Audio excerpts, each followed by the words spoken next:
বিসমিল্লাহির রহমানির রহিম। প্রিয় বন্ধুরা, আজকের আলোচনার বিষয় ক্যাপসুল ডেনভার 200 mg ও 400 mg ওষুধ সম্পর্কে। ওষুধটির জেনেটিক নাম সেফিক্সিম। আর এই ওষুধটি একটি অ্যান্টিবায়োটিক যা ব্যাকটেরিয়া ধ্বংস করে।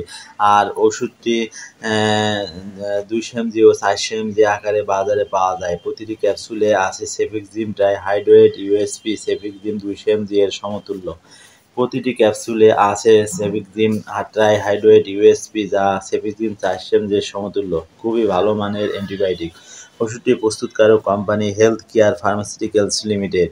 আজ আমি এই ওষুধের কার্যকারিতা, সেবনবিধি, পার্শ্ব প্রতিক্রিয়া ও সতর্কতা সম্পর্কে বিস্তারিত আলোচনা করব। আর ওষুধটি যে কোনো ফার্মেসিতে খোঁজ নিলে পারবেন। কার্যকারিতা মানে এর কাজ কি, কোন কোন রোগে কাজ করে এটাই বোঝায়। তো কার্যকারিতা হলো শ্বাসতন্ত্র, ক্রমিক নিউমোনিয়া, সাইনোসাইটিস, ফেরেঞ্জাইটিস ও tonsillitis, acute bronchitis, acute exacerbation of ক্রমিক ব্রঙ্কাইটিস, ওটাইটিস মিডিয়া, টাইফয়েড জ্বর, আর পেটের সমস্যার, মূত্রনালীর সংক্রমণ, অ্যানকমপ্লিকেটেড গনোরিয়া ইত্যাদি সমস্যায় কার্যকর। এক কথায় যদি বলি, ঠান্ডা, কাশি, সর্দি, গলা ব্যথা, নিউমোনিয়া, টাইফয়েড জ্বর, টনসিলের সমস্যা, পেটের সমস্যা, প্রস্রাবের ইনফেকশন, ফোড়া, ঘাও, পাঁচড়া, কাটা ছিঁড়া ইত্যাদি সমস্যায় কার্যকর। প্রিয় বন্ধুরা, ভিডিও সম্পূর্ণ দেখুন। ভালো লাগলে লাইক, সাবস্ক্রাইব ও ফলো করতে ভুলবেন না। ওষুধ সম্পর্কে কোনো কিছু জানতে কমেন্ট করুন। সেবনবিধি: 12 বছরের ঊর্ধ্বে এবং প্রাপ্তবয়স্ক। ক্যাপসুল ডেনভার 200 mg ও 400 mg। একটি ক্যাপসুল দিনে 2 বার সকালে ও রাতে সেবন করতে হবে। প্রথম অবস্থায় এই ওষুধ 7 দিন সেবন পর্যন্ত চিকিৎসার প্রয়োজন হয়।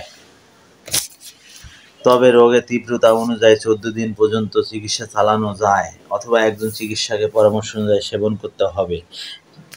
মনে রাখবেন, অ্যান্টিবায়োটিক ওষুধ ডোজ কমপ্লিট করতে হবে, তা না হলে উপকারের চেয়ে ক্ষতির সম্ভাবনা থাকে।